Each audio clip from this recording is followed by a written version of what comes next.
गोविन्दाय नमो नमः। श्रीकृष्णाय नमो नमः। नारायणाय नमोस्तुते।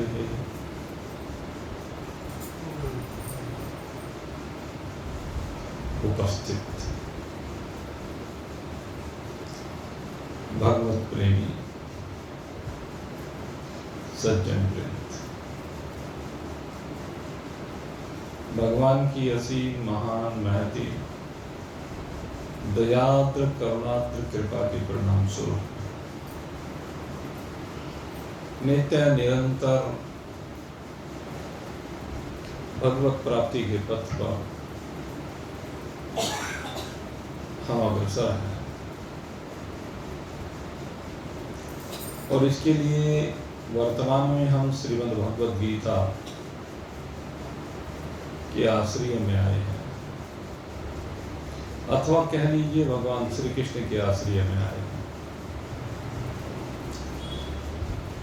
और अब भगवत प्राप्ति के मार्ग पर निरंतर बढ़ रहे हैं। लेकिन भगवत प्राप्ति जिसको कहा गया है वह दो प्रकार की भगवत प्राप्ति है। एक भगवत प्राप्ति सगुण साकार भगवान को लेकर है और दूसरी भगवत प्राप्ति निर्गुण निराकार ब्रह्म के साथ एक रूपता है।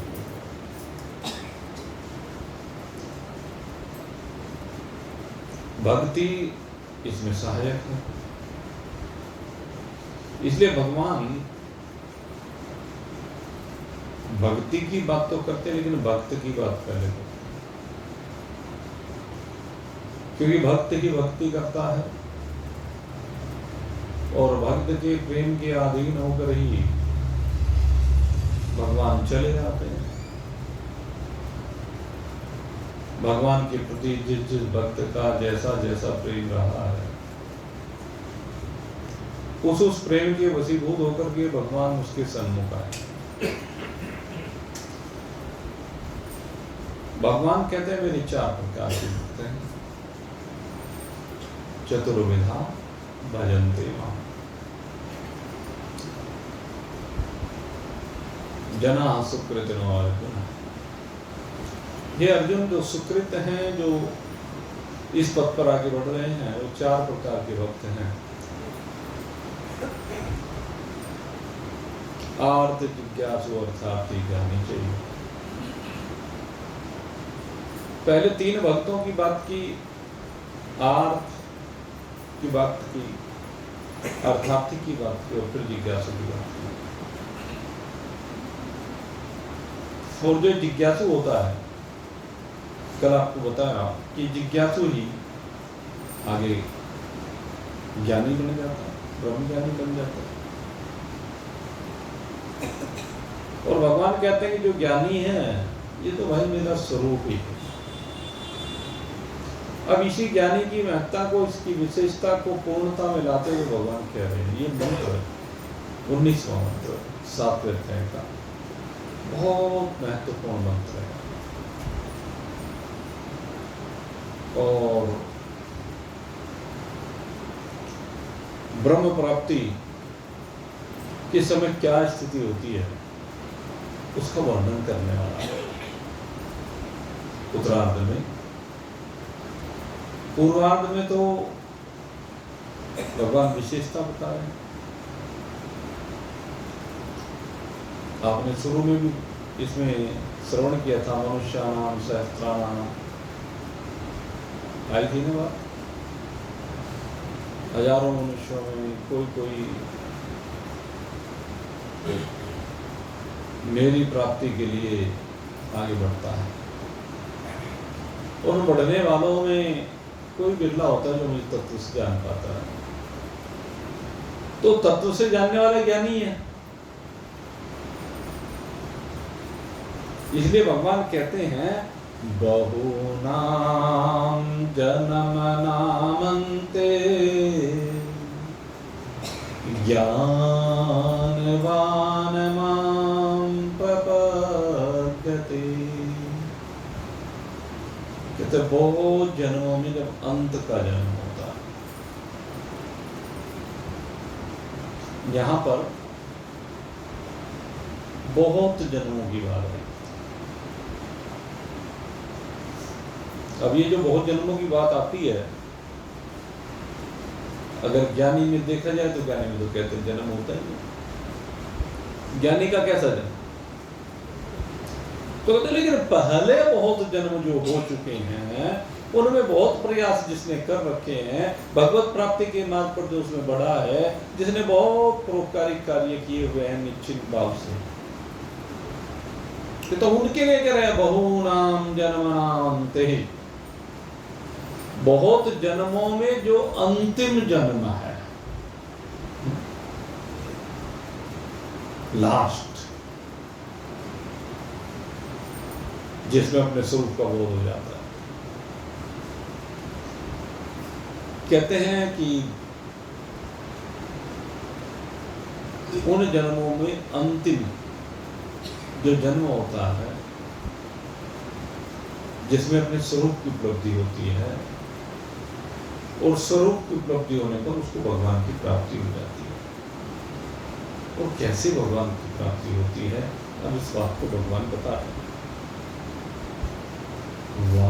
वासुदेवः सर्वमिति, इसको समझ लेना, इसको बहुत बार आपके सामने रखा जाता है। वासुदेवः सर्वमिति, वासुदेवः सर्वम इति, कहते हैं कि सब कुछ एक परमात्मा ही है। सब कुछ को परमात्मा मानना, और कोई भी वस्तु, कोई भी जीव दूसरा दृष्टि में रहता ही नहीं। सब कुछ केवल परमात्मा है, ये जानना। कहते हैं ज्ञानी तो ये है जिसकी दृष्टि में सर्व खलविदम ब्रह्म, सब कुछ ब्रह्म हो गया है, जिसकी दृष्टि आत्मैव केवलम सर्वम, ये बन गई है कि केवल एक आत्मा ही विराजमान है, आत्मा के अतिरिक्त और कुछ भी नहीं है। ऐसी जिसकी दृष्टि है उसके बारे में कहते हैं स महात्मा सुदुर्लभ, ऐसे महात्मा का मिलना अत्यंत दुर्लभ, सहज नहीं है, बहुत कठिन। मनुष्याणां सहस्राणां कश्चित् यतते सिद्धये, यततां सिद्धानां, उन सिद्धों में कोई कोई होता है, कश्चिन माम वेति होता है, कोई कोई बिरला जो मुझे प्राप्त हो जाता है। तो ये दृष्टि किसी बिरले की होती है, वासुदेव सर्वमिति।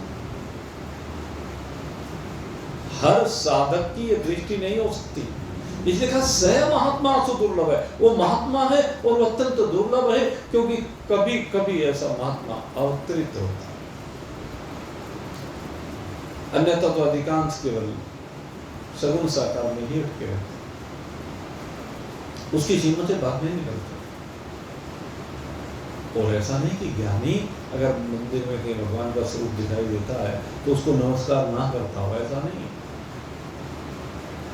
वो भगवान को भी अपना स्वरूप मान करके नमस्कार करता है, तू और मैं एक है, इसलिए तेरे में और मेरे में कोई भेद नहीं है, दोनों के बीच कोई अंतर दिखाई नहीं देता, क्योंकि दोनों का एक ही निर्णय है, अहम ब्रह्मास्मि, मैं ब्रह्म हूं, इसके अलावा कोई निर्णय ही नहीं है। जिसने दृढ़ निश्चय कर लिया है और दृढ़ निश्चय करके कहा है कि मैं ब्रह्म हूं, और ये बाकी जो कुछ भी है वो सब भी ब्रह्म ही है, ब्रह्म से भिन्न और कुछ भी, ब्रह्म से भिन्न तो भ्रम होता है, माया होती है, अज्ञान होता है, कल्पनाएं होती है। ये ब्रह्म किसको प्राप्त होता है? तो लाखों करोड़ों में कोई बिरला कभी कभी अवतरित होता है। वासुदेव सर्वमिति सहमात्मा सुदुर्लभ। वो ब्रह्म के वास्तविक स्वरूप को जान जाता है। ऐसा दुर्लभ व्यक्तित्व मिलना मुश्किल है जो ब्रह्म के स्वरूप को जान जाए। बहुत से संत महात्मा में देखने को मिल जाए। ऋषिकेश जाइए, बाढ़ आई हुई है।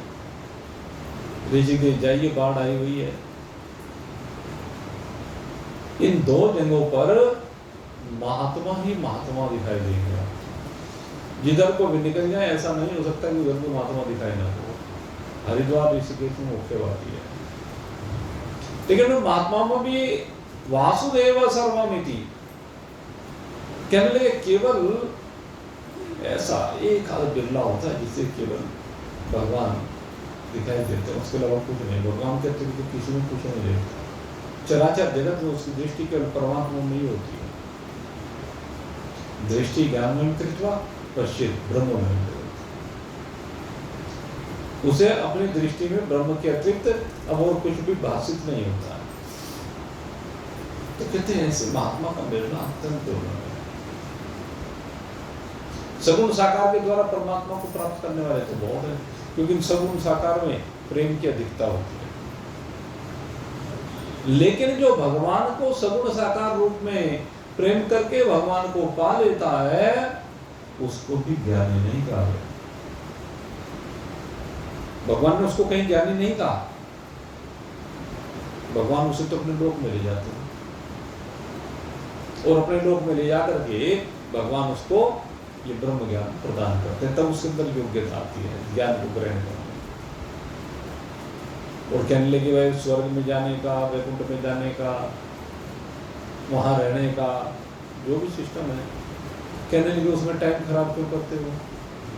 इसी जन्म में बहुनाम जन्मना अंतिम, बहुत जन्मों के बाद जो अंतिम जन्म है, पता तो नहीं किसी को। कहने के लिए ये बात किसी को पता नहीं है कि भाई अंतिम जन्म कौन सा है। लेकिन अगर ये भी थोड़ा सा प्रयास करें तो पता भी चल सकता है। और क्या पता लग सकता है? कहने लगे यही अंतिम जन्म था, क्योंकि अब मेरी मृत्यु नहीं है। इतनी सी बात है कि मेरा यही जन्म है वो जो अंतिम है। कारण आगे की बात नहीं है, मैंने अपने आप को जान लिया है, समझ लिया है, मैं ब्रह्म हूं। जब ये समझ लेता है तो फिर कोई और साधन आदि करने की भी आवश्यकता नहीं रहती है, क्योंकि एक बार जब बोध हो गया सो हो गया। एक बार परमात्मा मिल गए सो मिल गए, फिर जाते थोड़े न है। ईश्वर तो आके चला भी जाता है। ऐसा ही हुआ। भगवान कृष्ण ने कितनों को दर्शन किया, कितने को परलोक रह गया, लेकिन सदा उसके साथ रह गया। भगवान राम रह गया, जिन सीता जी के साथ भगवान का विवाह भी हुआ, उनके साथ भी रहने का सौभाग्य कितने दिन मिला, आप चिंतन करके देखो।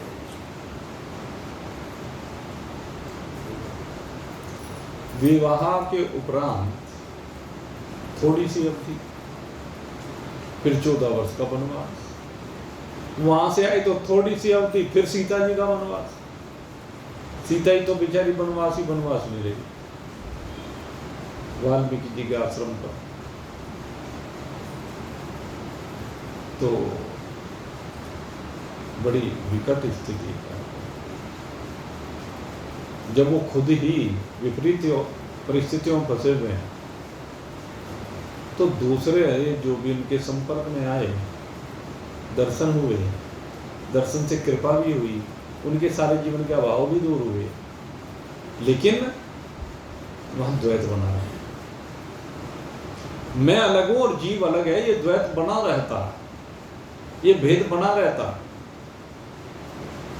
भले ही भगवान मिल भी जाए, क्योंकि भगवान तो भाव के भूखे हैं भाई, बार बार कह देते हैं, भाव का भूखा हूं मैं, भाव ही एक साथ भाव है, जिसके कारण से भगवान कहीं भी बैठे हो भाई, वहीं से दौड़े दौड़े आ जाते हैं। आपको बताया था,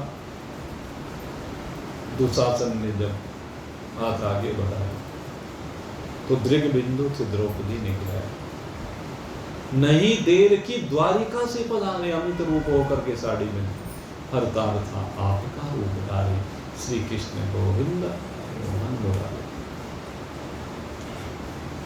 भगवान वहां दौड़े दौड़े चले गए, दर्शन भी दिया है, लेकिन जिसको दर्शन देकर आए, क्या उसको ये बोध हो गया कि वासुदेव सर्वमिति?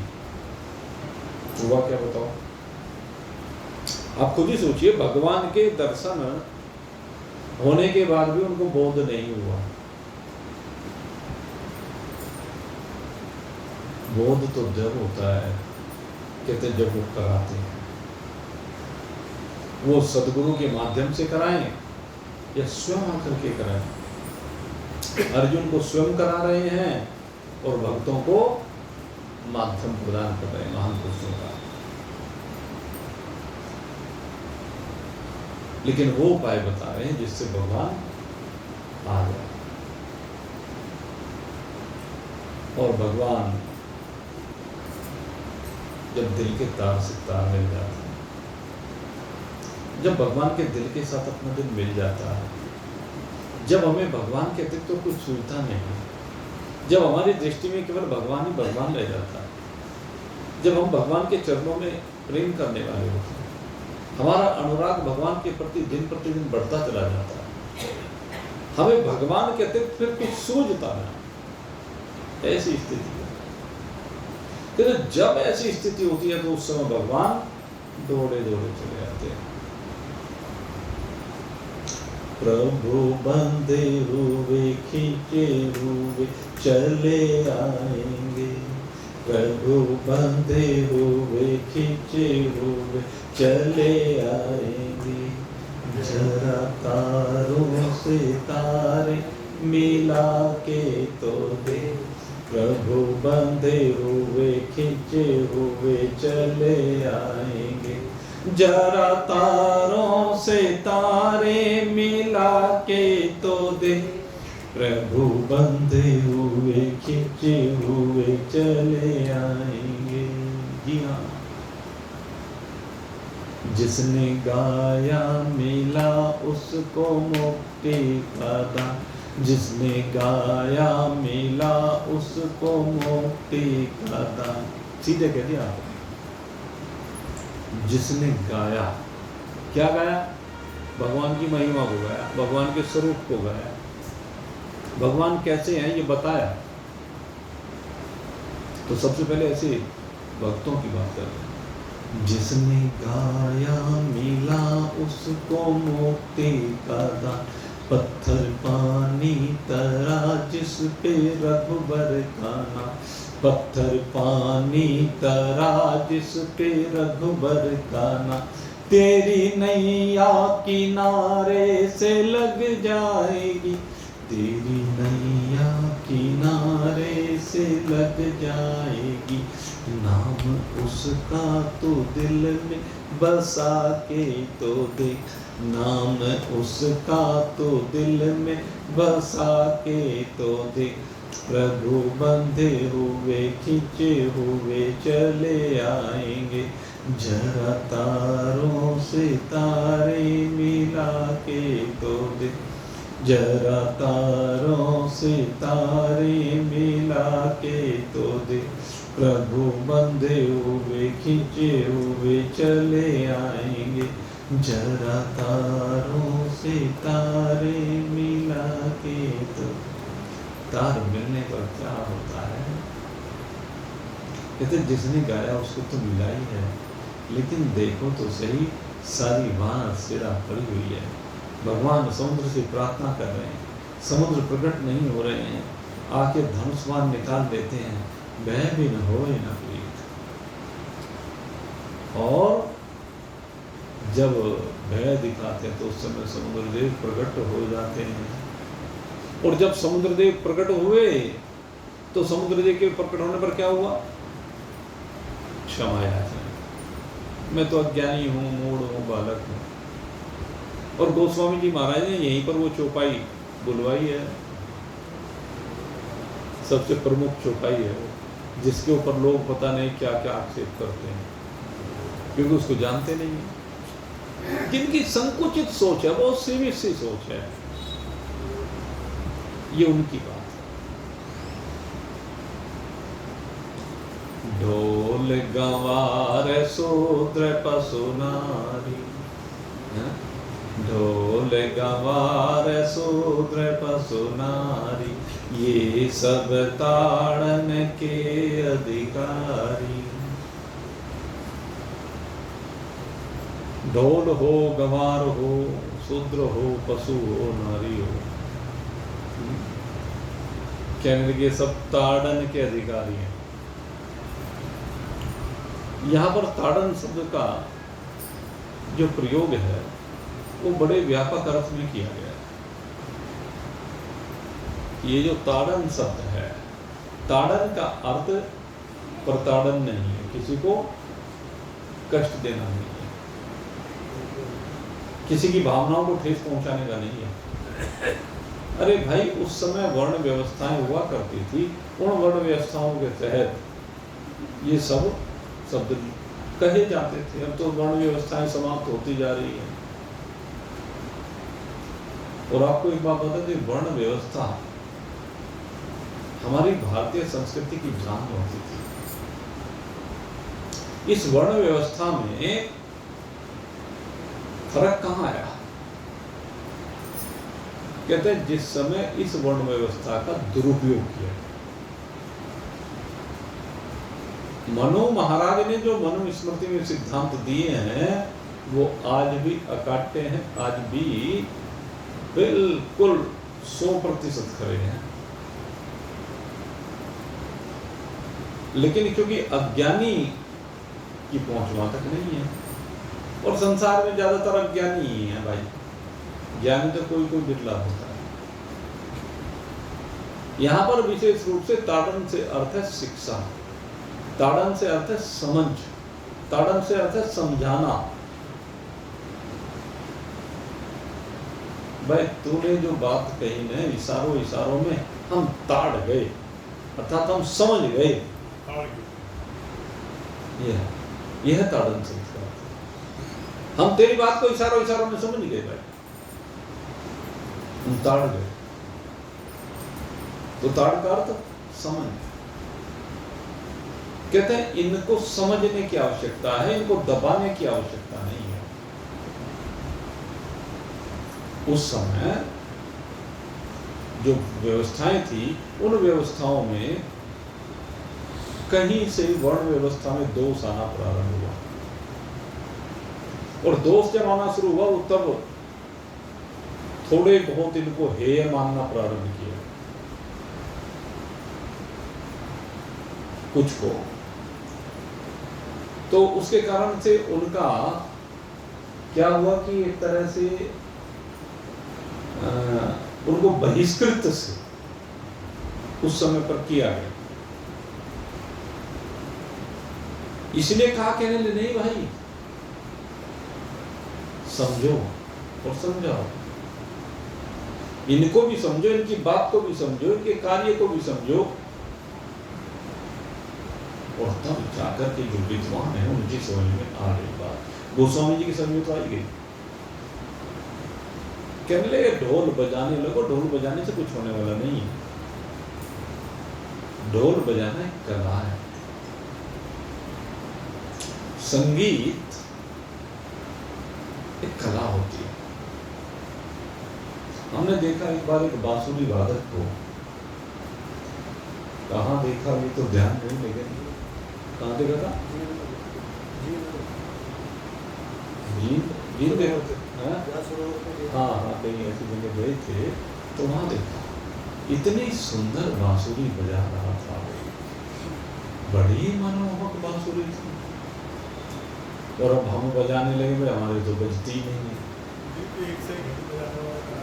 तो वो क्या, हमको समझ है तो कहते ढोल उसको बजाना चाहिए जिसको ढोल बजाने की समझ हो। ढोल बजाने की समझ होनी चाहिए। दूसरे कहा जैसे गंवार है, गंवार माने जो संस्कारहीन होता है, जिसको सही और गलत के बारे में जानकारी नहीं होती, उसको गंवार कहा गया। तो कहने लगे भाई उसे भी समझो, उसकी भावनाओं को समझो। गंवार कोई गाली नहीं है। गोस्वामी जी कह रहे हैं कि उसकी भाषा को समझो, उसके भाव को समझो, उसके काम को समझो।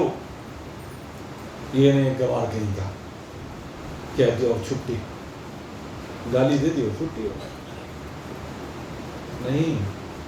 इस गंवार को समझने की आवश्यकता है और समझाने की आवश्यकता है। भाई जो तू कर रहा है वो ठीक नहीं है, इस तरह के बजाय इसको इस तरह कर ले। बस इतने फर्क होता है। किसी भी बात को कहने का तरीका ही तो है, हमें कहने के तरीके को बदलना। इसके बाद क्या, शूद्र कहते हैं जो सेवा के कार्य करता है। कहते सेवा तो करना भाई बड़ा कठिन है। सेवा बड़ा कठिन कार्य है। गोस्वामी जी महाराज ने सेवा को तो बहुत बोला, हर एक के बस का सेवा करना नहीं है और हर एक के बस का सेवा लेनी भी नहीं है। कोई धनवान व्यक्ति नौकर को रख ले, तो नौकर को रखने के बाद नौकर जैसा व्यवहार नहीं है, जल्लादों जैसा व्यवहार कर लो तो टिक जाएगा क्या वो? नहीं टिक जाएगा। तो कहते हैं नहीं, सेवा का जिससे काम ले रहे हैं उसकी सेवा को देखिए, उसकी सेवा के मूल्य को समझिए। उसकी सेवाएं अनमोल हैं, वो अनमोल सेवा करता है। कोई भी व्यक्ति है, अब उंगली तो कोई भी उठा दे। अब जैसे हमारे शहजादे जी कहते हैं जिनको,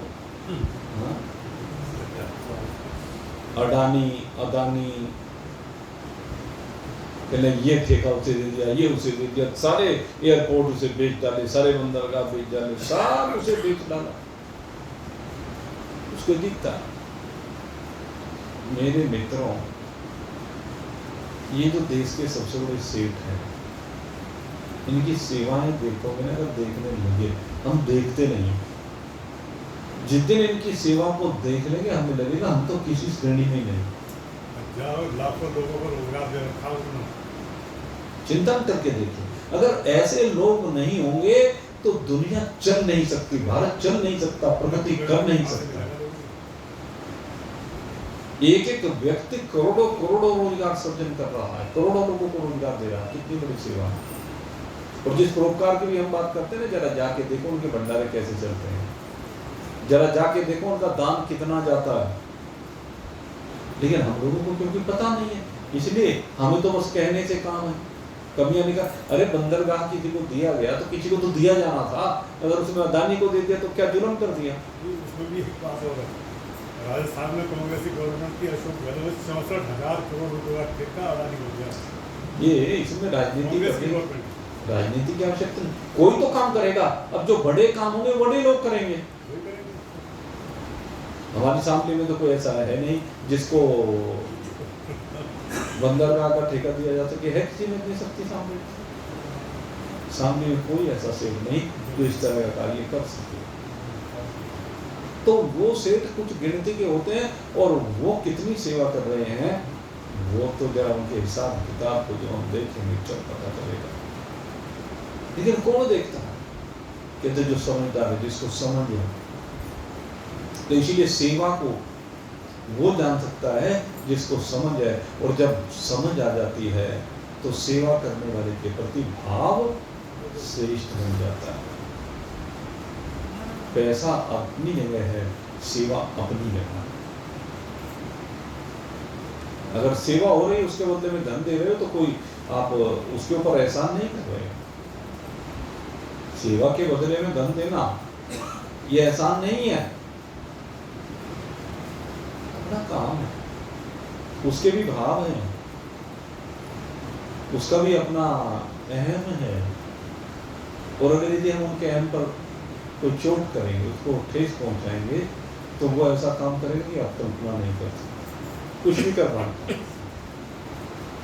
इसलिए कहा कि वो त्याज्य नहीं है। पशु, एक भैंस,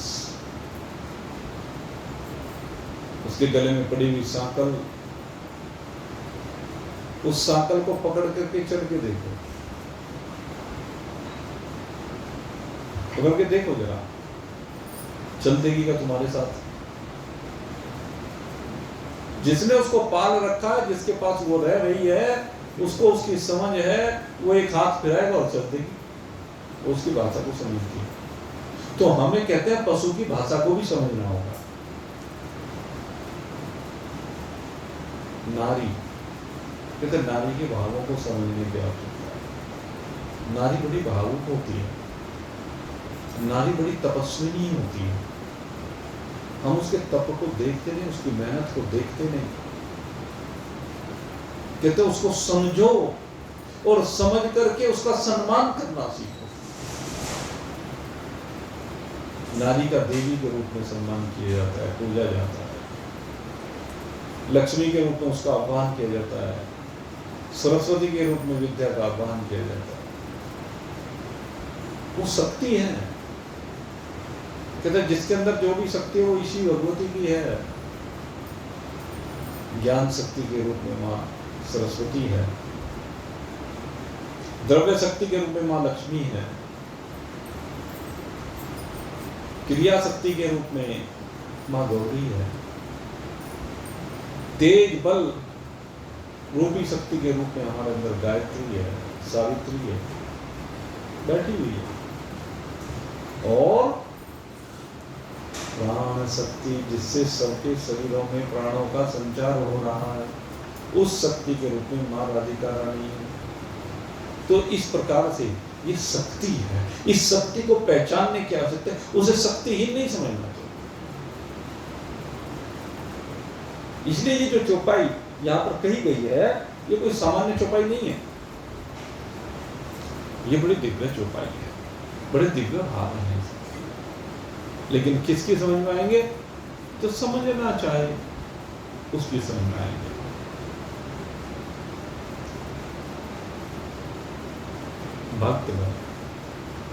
भक्त सब कुछ समझ लेता, और उसी बात की घटना की चर्चा इस भजन में कर रहे थे। पत्थर पानी तरा जिस पे रघुवर का नाम। कहते समुद्र देव ने कहा कि आप नील से कहिए पत्थर डालेगा, वो तैरने लगेगा। राम राम लिख कर गिरा दिया।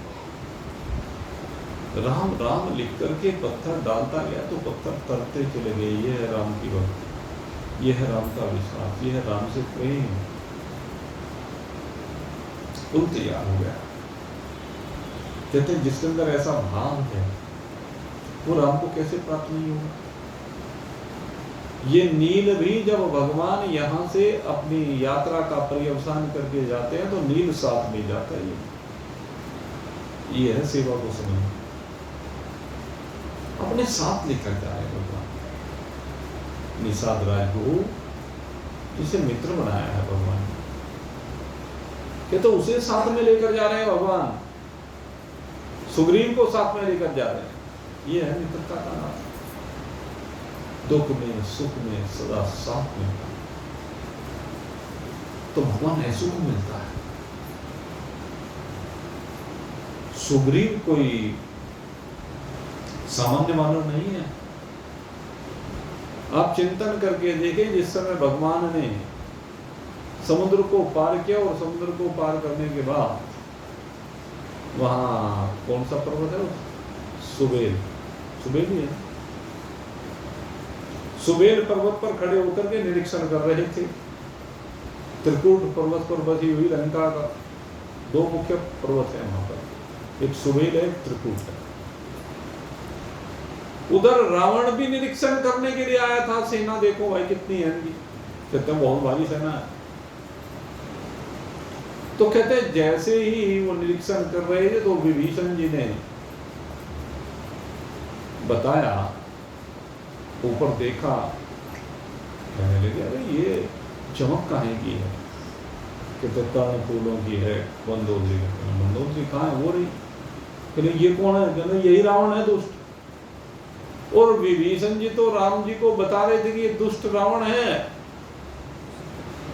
और सुग्रीव ने आओ देखा न ताओ, वहीं से उड़ के सीधे छलांग मारी और रावण के पास जाकर के धड़ा धड़ा। रावण को संभलने का मौका नहीं दिया और जाकर के बजाना शुरू कर दिया सीधे।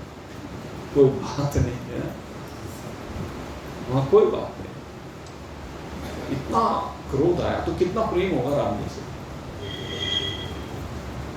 वो प्रेम की पराकाष्ठा है सुग्रीव के। इसलिए सुग्रीव को भगवान मिले कि भगवान के काज के लिए एकदम चल दिए। राम काज कर बेकुआ, कहे बिना ही चल दिए। हनुमंत लाल भी ऐसे ही हैं, सुग्रीव जी भी ऐसे ही हैं। और हम लोग कैसे हैं? जब राम जी के काज की बात हो, किसी भी अच्छे आयोजन की बात हो, किसी भी अच्छे काम, तो काम से बचते फिरते हैं, काम ना करना पड़ जाए,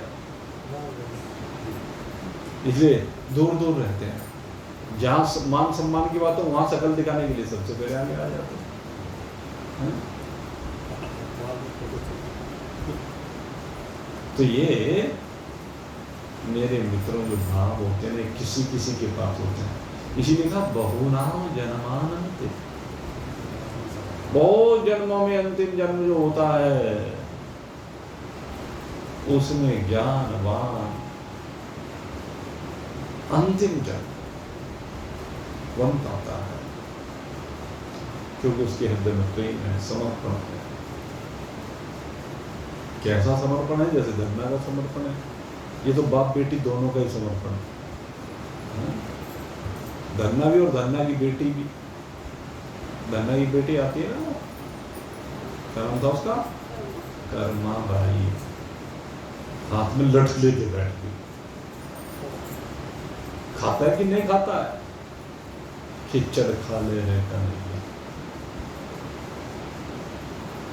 तुझे समझावे बेटी चाट की, समझा रही, ये तो समझ जा, और नहीं समझता तो लट है, तो समझना पड़ेगा। तो ये भाव की तो बात है। मतलब भगवान को भी लट से समझाना चाहती है, ये है भावों की बात। धन्ना भी बड़ा भावो प्रेमी भक्त था, इसीलिए मिले भगवान। पाया धन्ना ने पत्थर को प्रभु मानकर, पाया धन्ना ने पत्थर को प्रभु मानकर, पाया मीरा ने विष को अमृत मानकर, पाया मीरा ने विष को अमृत मानकर, पाया कुब्जा ने चंदन लगा के उसे, पाया कुब्जा ने चंदन लगा के उसे, उसके चरणों में सिर को झुका के तो दे, प्रभु बंधे हुए खींचे हुए चले आएंगे, जरा तारों से तारे मिला के तो दे, प्रभु बंधे हुए खींचे हुए चले आएंगे, जरा तारों से तारे मिला के तो दे। और तारों से तारे मिलाकर क्या करना है? मन के मंदिर में पगले बिठा ले उसे, मन के मंदिर में पगले बिठा ले उसे। ये मन का मंदिर है, बताया था ना कल आपको। एक गर्त है पास तुम्हारे जिसमें ये धन छिपा हुआ, उसके ऊपर एक पत्थर है बड़े वजन का धरा हुआ, अंधेरे में डूबा है मैं प्रकाश दिखाऊंगा, छिपा हुआ धन कहाँ गड़ा है ठीक ठीक बतलाऊंगा, ठीक ठीक बतलाऊंगा। सब आ जाओ मेरे साथियों, मैं संदेश सुनाऊंगा, मैं संदेश सुनाऊंगा। तो कहाँ छिपा वो? ये हृदय रूपी गुफा में छिपा हुआ है। उस पर जो पत्थर पड़ा हुआ है, उस पत्थर को हटाना है। अज्ञान का पत्थर है, नासमझी का पत्थर, बहुत भारी, हमारी मान्यताओं के पत्थर, हमारे जन्म जन्मांतर के संस्कारों के पत्थर। हटाओ इनको, नहीं तो ये साधक को ज्ञानी नहीं बनने देंगे। ये जो पुराने संस्कार है ना, पुराने भाव हैं, ये खोपड़ी में से निकल के नहीं देते, इसलिए आदमी शांत होके नहीं देता, इसलिए आदमी सदा तनाव में रहता है। ये जो कूड़ा कचरा भर रखा है ना, प्रारब्ध का कह लो, पूर्व जन्मों का कह लो, वर्तमान जन्म का भी, आज से पहले का, अरे से कूड़े कचरे को निकालने की जरूरत है। साफ भूसा है, इस भूसे को निकाल दो, इस कीचड़ को निकाल दो। इसके निकले बिना भगवान मिलने वाला नहीं है। इसलिए मेरे मित्र, अंधेरे में डूबा है, मैं प्रकाश दिखाऊंगा। जो अंधकार में डूबा हुआ है, कहते हैं मैं प्रकाश दिखाता हूं, आ जाओ, घबराने की आवश्यकता नहीं है। पाया धन्ना ने पत्थर को प्रभु मानकर। एक पत्थर कोई, हम सब पत्थर को तो भगवान मान रहे हैं। हम जितने मंदिरों में जाते हैं, बाकी बिहारी में होश नहीं भाई, इतना बुरा हाल है। बद्रिकाश्रम, जहां कोई बिरला जाया करता था कभी, भगवान जी भी फुर्सत में खाली बैठे रहे करते थे। अब तो भगवान को भी फुर्सत नहीं है, इतना बुरा हाल हो गया है, और कुछ मत पूछो। लेकिन भगवान कहते हैं सब मेरे भक्त हैं, जो मुझे मूर्ति में देख रहे हैं। कहते हैं सब मूर्तियों में बसता हूं मैं, जड़ और चेतन दोनों प्रकार की मूर्तियों के अंदर बस रहा हूं मैं।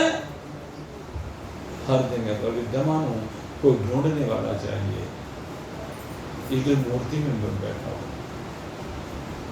तो इसलिए मेरे मित्र, तो मूर्ति के बहाने ही मन के मंदिर में मुझे बिठा ले, मन के मंदिर में पगले बिठा ले, उसे जीवन नैया का माझी बना ले, उसे जीवन नैया का माझी बना ले, उसे फिर क्या डर है जो पतवार भी दूर हो, फिर क्या डर है जो पतवार भी दूर हो। उसकी करुणा का चप्पू लगा के तो देख, प्रभु बंधे हुए खींचे हुए चले आएंगे, जरा तारों से तारे मिला के तो देख, प्रभु बंधे हुए खींचे हुए चले आएंगे, जरा तारों से तारे मिला के तो देख। वो है ठाकुर पुजारी तू बन के तो देख, वो है ठाकुर पुजारी तू बन के तो देख, वो है दाता भिखारी तू बन के तो देख, वो है दाता भिखारी तू बन के तो देख। उसके दर से कोई खाली लोटा नहीं, उसके दर से कोई खाली लोटा नहीं, उसके आगे तू झोली फैला के तो दे, उसके आगे तू झोली फैला के तो दे। प्रभु बंधे हुए खींचे हुए चले आएंगे, जरा तारों से तारे मिला के तो दे, प्रभु बंधे हुए खींचे हुए चले आएंगे, जरा तारों से तारे मिला के तो दे, जरा तारों से तारे मिला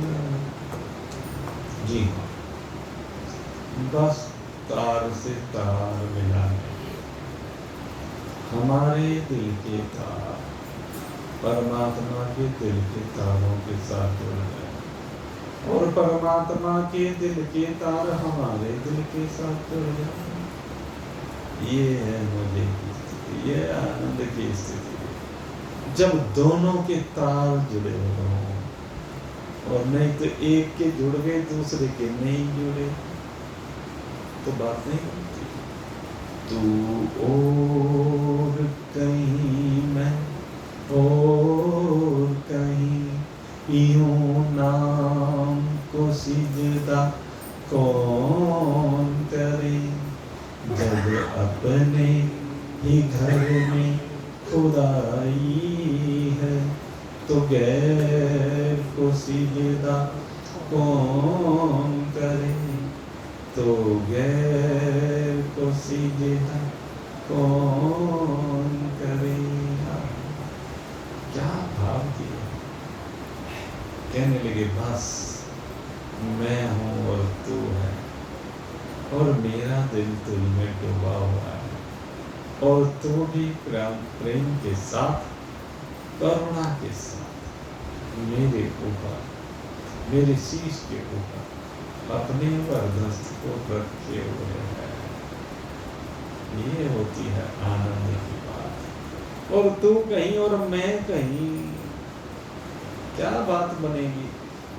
आप बैठे रहो और भगवान जी घूमने गए हुए हैं तो क्या बात बनेगी, कुछ भी नहीं बतेगी।